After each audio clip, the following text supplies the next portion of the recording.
শুভ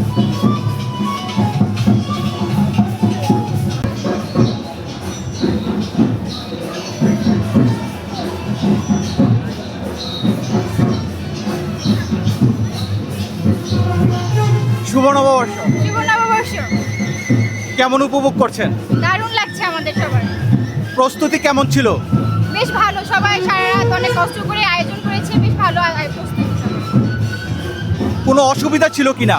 না, কোনো সমস্যা হয়নি, সবাই একসাথে কাজ করেছে, কোনো সমস্যা হয়নি। সবচেয়ে বেশি সহায়তা পেয়েছেন কার কাছ থেকে? আমাদের ভিসি স্যারের কাছ থেকে। পহেলা বৈশাখ নিয়ে মনের কোনো খুব আশা আকাঙ্ক্ষা অভিলাষ থাকলে একটু দর্শকদের উদ্দেশ্যে বর্ণনা করবেন। আমরা চাই বাংলাদেশের সব মানুষ অনেক সুন্দর শান্তিতে জীবনযাপন করুক, এই আশা ব্যক্ত করি। নতুন বছরে কি চাওয়া? শান্তি চাই, এই দেশে শান্তি নেমে আসুক, বিভিন্ন রোগ থেকে সবাই মুক্তি পাক, আল্লাহ সবার উপর শান্তি বর্ষিত করুক। সাম্প্রতিক সময়ে কুষ্টিয়াতে আমরা একটা হত্যাকাণ্ড দেখতে পেরেছি, যে আসলে বিচার বহির্ভূত হত্যাকাণ্ড। তা কি সংস্কৃতিতে আঘাত কিনা? জি, সংস্কৃতিতে কোনো আঘাত আসছে কিনা? অবশ্যই আঘাত হানে। দেশের আইন শৃঙ্খলা আরো উন্নত করা উচিত।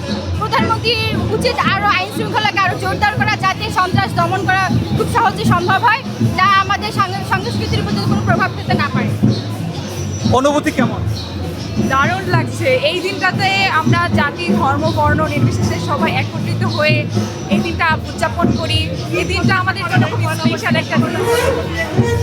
নতুন বছরে প্রার্থনা কি? নতুন বছরের আমার একটা এক্সাইটমেন্ট থাকে যে আমরা সবাই একত্রিত হব এবং ভার্সিটিতে এসে এই দিনটা উদযাপন করব এবং সবাই একসাথে উদযাপন করব, যেখানে আমাদের ভিতরে কোনো মান অভিমান কিছু থাকবে না, সব কিছু ভুলে আমরা নতুন করে শুরু করব। আপনাদের পরিকল্পনা কি? নতুন বছরে কি চাচ্ছেন?